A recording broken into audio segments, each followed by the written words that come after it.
Hello, leaders. Hey, this is Paul Grau, and welcome to Run to Your Leadership Challenges, the daily show that equips leaders to achieve their greatest potential. Hey, hope you're doing great today and staying safe.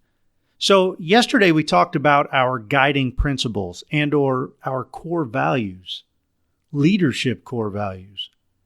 Today, and probably for the rest of the week, we're going to be diving in a little deeper into this word value because it has so many different meanings.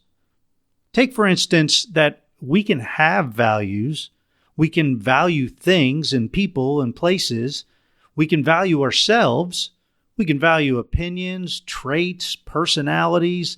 We can value jobs, money. We can value knowledge, life, and just about any other thing or idea that you can think of.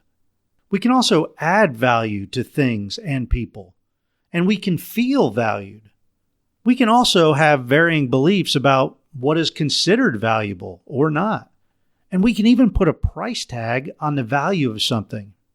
So let's have a little fun with this the rest of the week, and let's really think about how we use this word and why it has such an impact.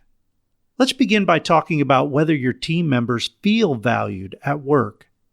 Now, I've read that one of the primary reasons that people love or hate their jobs is based on whether or not they feel valued or not.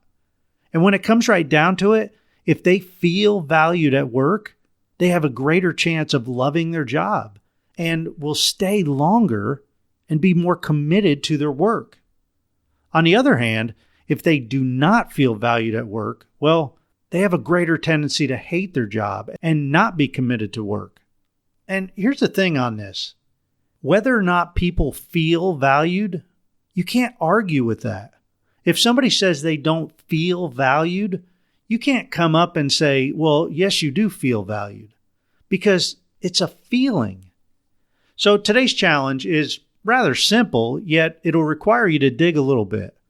I challenge you to have a discussion with your team members, preferably as a group, and then maybe individually, about how they believe they can show they value each other.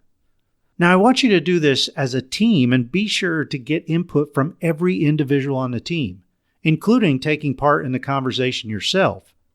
And I want you to really focus on and take mental notes of what everyone says. You see, their responses will be directly tied to how they believe others show them whether or not they're valued or not.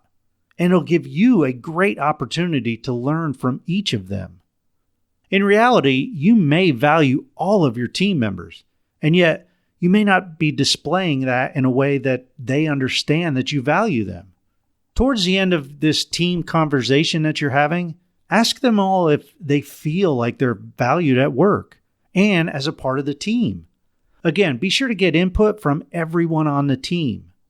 Hey, that's it for today, but that's a huge challenge to take on, and it has the opportunity to have a tremendous impact if you learn from it and start taking specific actions. I hope you have a great rest of your day, and be sure to join us tomorrow for another discussion about this intriguing word, value. And just a heads up, we'll be getting a little personal tomorrow, so this one may be a real eye-opener for you. Until then, run to your challenges.